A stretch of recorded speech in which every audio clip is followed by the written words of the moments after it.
Bismillahirrahmanirrahim. Assalamu alaikum.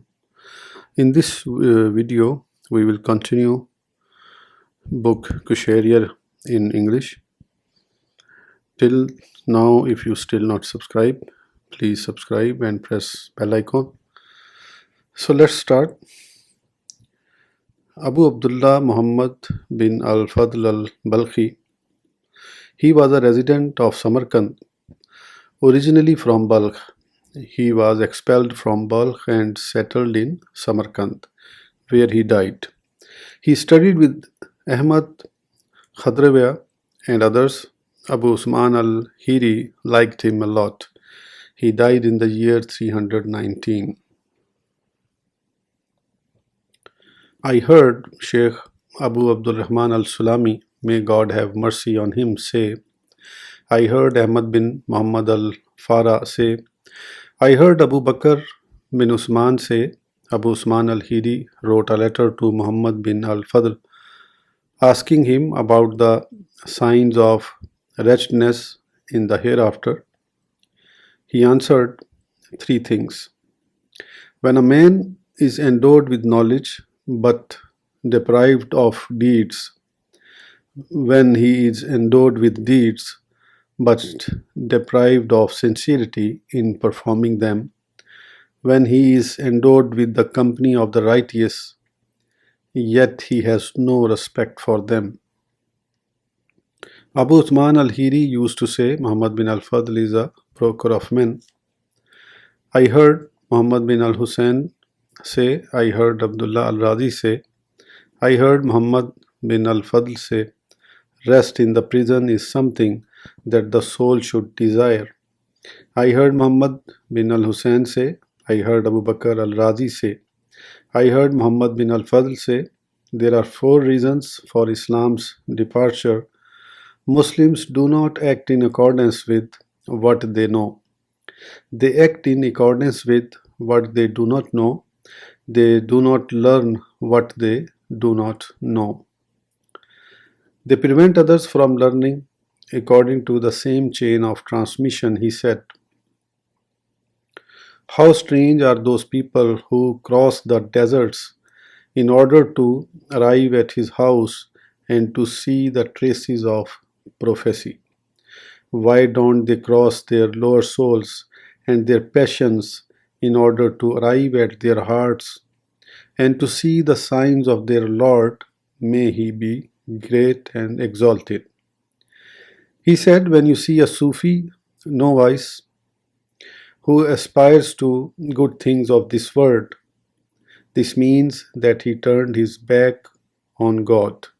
Someone asked him about asceticism. He answered, when one looks at this world and sees only its imperfections, and when one turns away from it with pride, dignity, and contempt.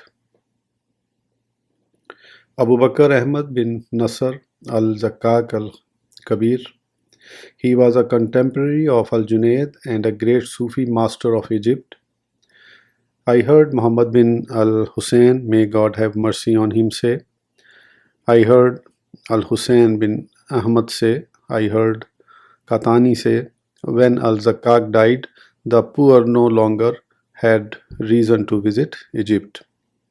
Al-Zakkak said, whosoever does not combine his poverty with piety is eating prohibited food. Sheikh Abu Abdurrahman al-Sulami, may God have mercy on him, said, I heard Muhammad bin Abdullah bin Abdul Aziz say, I heard al-Zakkak say, I wandered in the desert of the children of Israel for 15 days. However, when I had finally found the road, I met a soldier who gave me some water to drink. Its harshness tormented my heart for the next 30 years. Abdullah Amr bin Uthman al-Makki.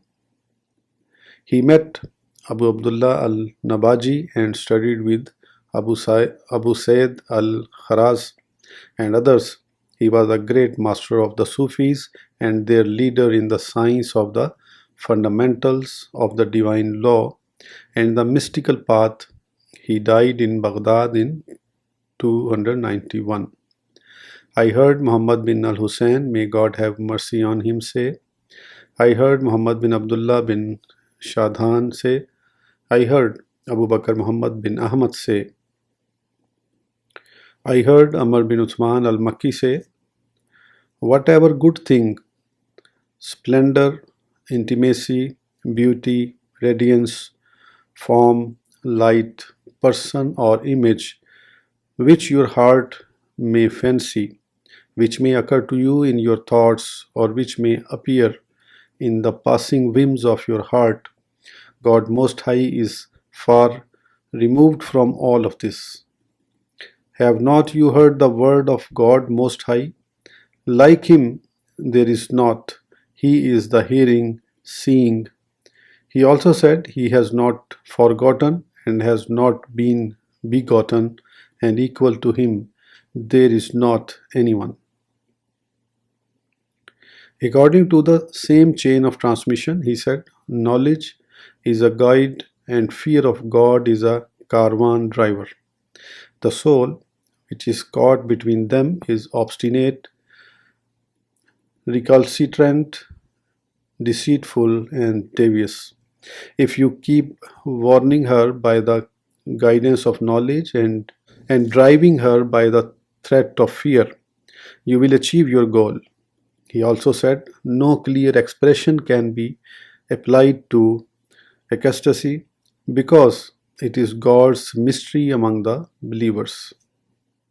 Samoon bin Hamza, his kunya was Abu al-Hasan, though some say it was Abu al-Qasim. He studied with al-Sari al-Sakti, Abu Ahmad al-Pilanisi, Muhammad bin Ali al-Qassab and others. It is said that he recited the following lines: I find no delight in anyone but you, so test me as you wish. As soon as he said that he was afflicted by urine retention, he then began to go around religious schools saying to the students, pray for your uncle, the liar. As he was reciting these lines, one of his companions said to the others, I heard the other day when I was in the countryside the voice of our master Samnoon that begged and humbly entreated God to cure him. The other man also said, I too heard that yesterday when I was in such and such place. Others confirmed this also. Samnoon was told about this. However, when he was afflicted by urine retention, he tolerated it patiently and never complained. When he heard them saying this, while in fact he never had uttered that prayer or said anything of this, he realized that God wanted him to show his anguish out of respect for the code of God's servant, and in order to conceal his true state. It was then that he began to walk around the schools, telling the school children, pray for your uncle the liar. I heard Muhammad bin al-Hussein said, may God have mercy on him, say, I heard Abu al-Abbas Muhammad bin al-Hasan al-Baghdadi say, I heard Jafar al-Khuldi say, Ahmad al-Maghazili told me, there was a man in Baghdad who distributed 40,000 dinars among the poor. Samnoon said to me, Abu Ahmad, don't you see what this man has expended and done, while we have nothing to give as charity? Let's go some place and perform there one ritual, bending and prostration for each dirham he has donated. So we came to Al-Madain and performed 40,000 bending and prostrations. Samnoon had a pleasant character and most of his sayings are about divine love. He was a person of great stature. They say that he died before Al-Junayd. Abu Ubaid al-Busri.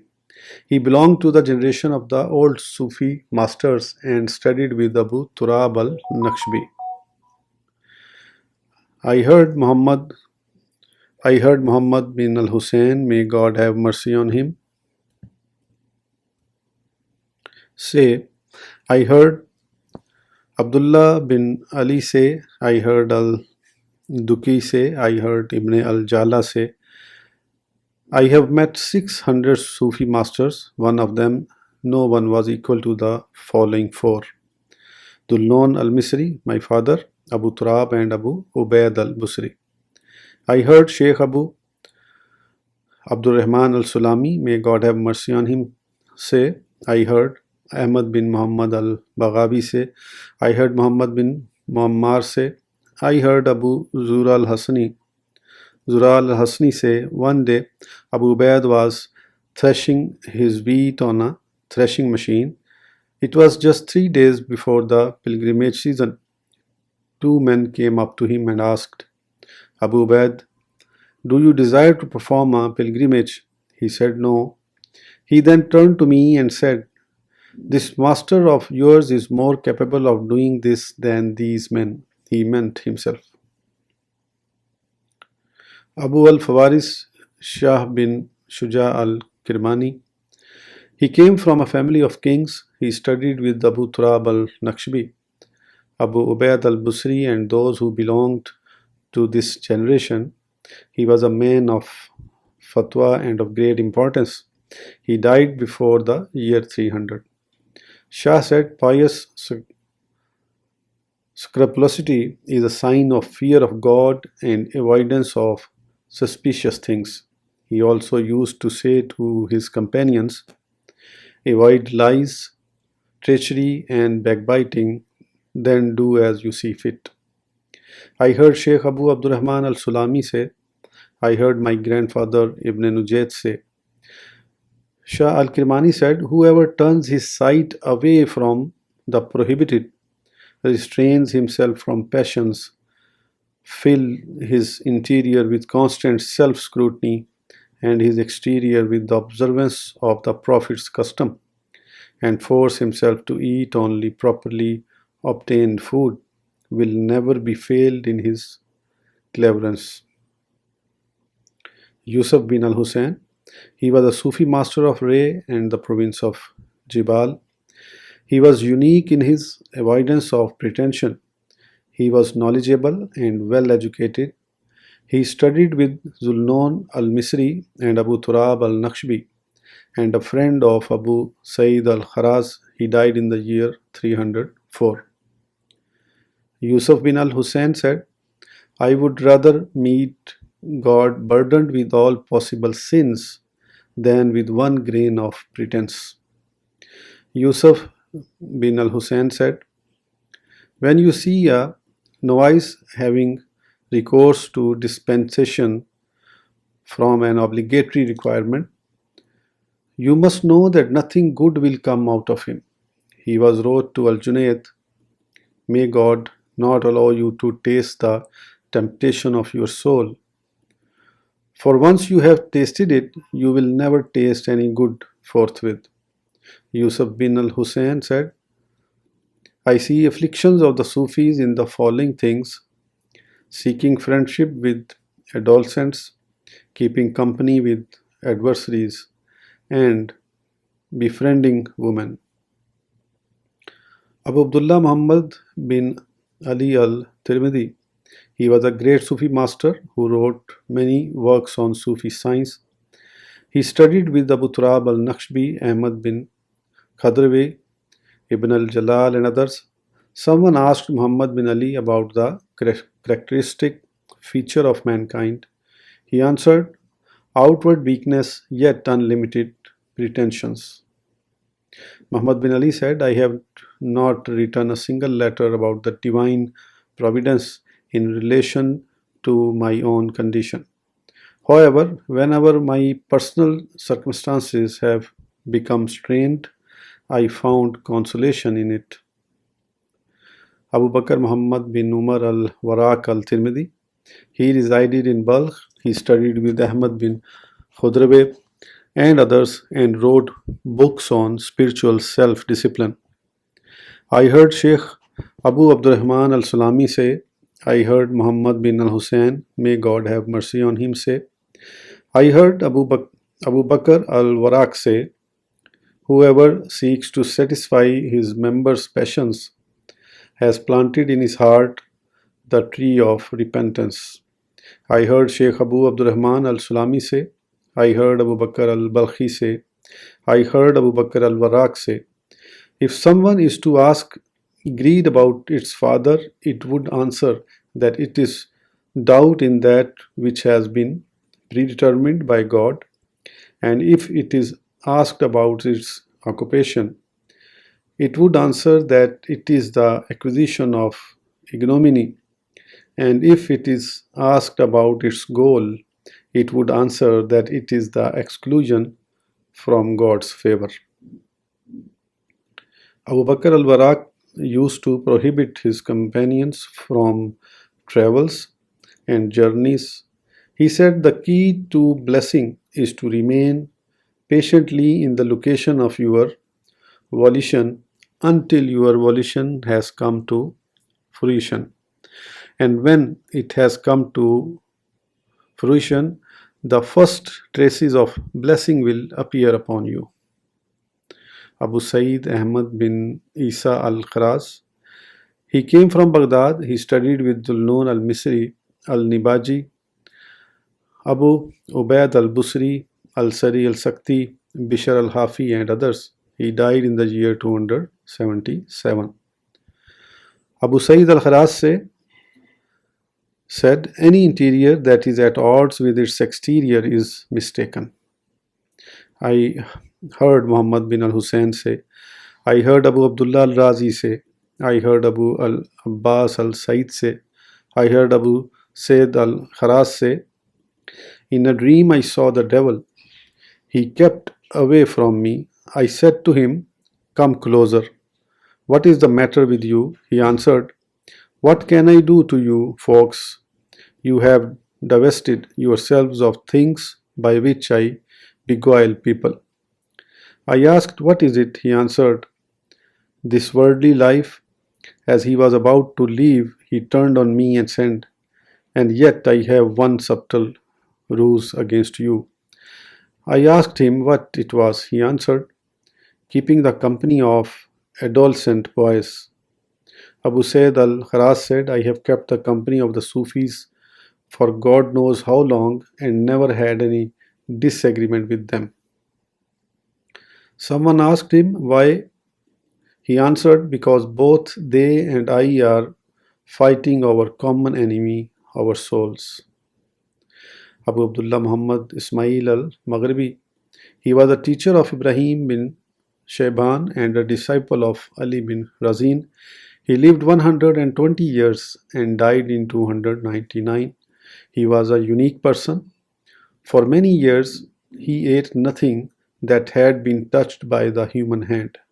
Instead, he ate the roots of some plants to which he had grown accustomed. Abu Abdullah al-Maghribi said, the best of all pious works is when you fill the moments of your life with acts of obedience to God. He also said, the most despised of all creatures is the poor man who fawns upon a rich man or abases himself before him. And the greatest of all creatures is the rich man who humbles himself before the poor and holds them in high regard. Abu al-Abbas Ahmad bin Muhammad Masruq. He came from Tus, but he resided in Baghdad.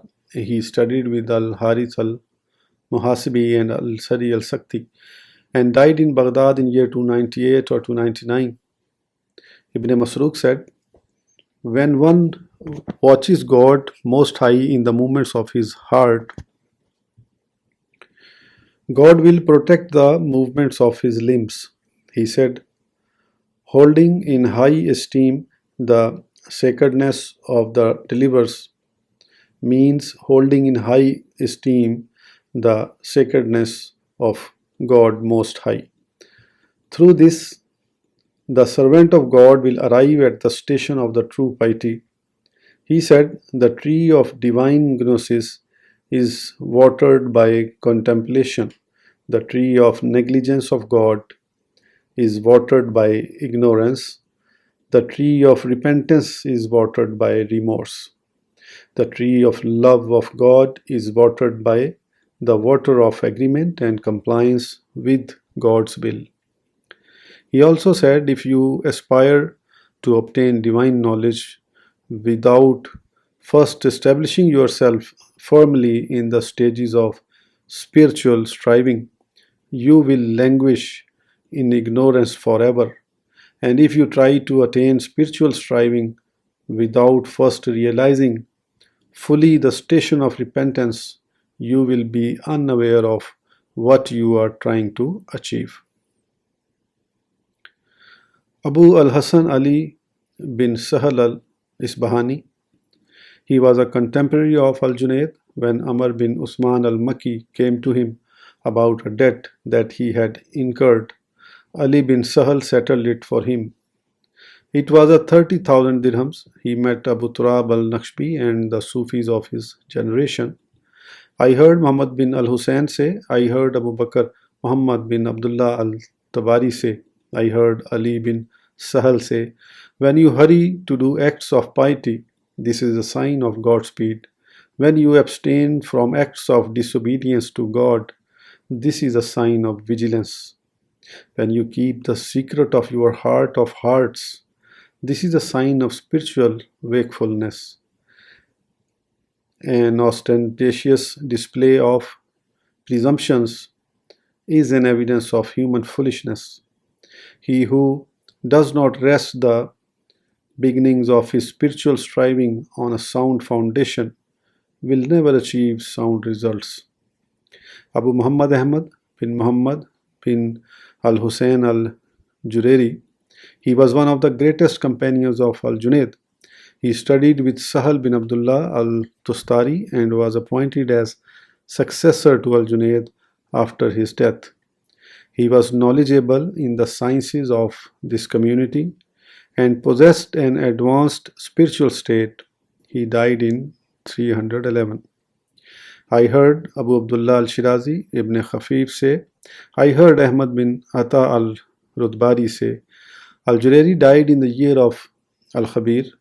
1 year later, I was passing by that place and saw him sitting there leaning on something, his knee to his breast and finger pointing to God.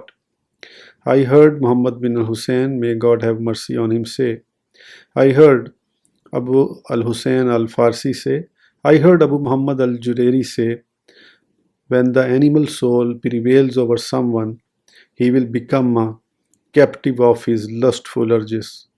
Imprisoned in the jail of passions, God will then deprive his heart of spiritual knowledge, and he will be able neither to enjoy the words of God Most High nor to find pleasure in them, even though he may repeat them constantly with his tongue. For God Most High said, I shall turn away from my signs those who wax proud in the earth unjustly. Al-Jurayri said, one observes the fundamentals of the divine law by implementing its branches, and one tests the soundness of the branches by comparing them to the fundamentals. One will never attain to the station of the contemplation of the fundamentals unless one holds in high regard the means and the branches of the divine law. For God himself has elevated the latter to the high position. For this video, we will finish here. Inshallah, I will continue in the next video. Till then, don't forget to subscribe.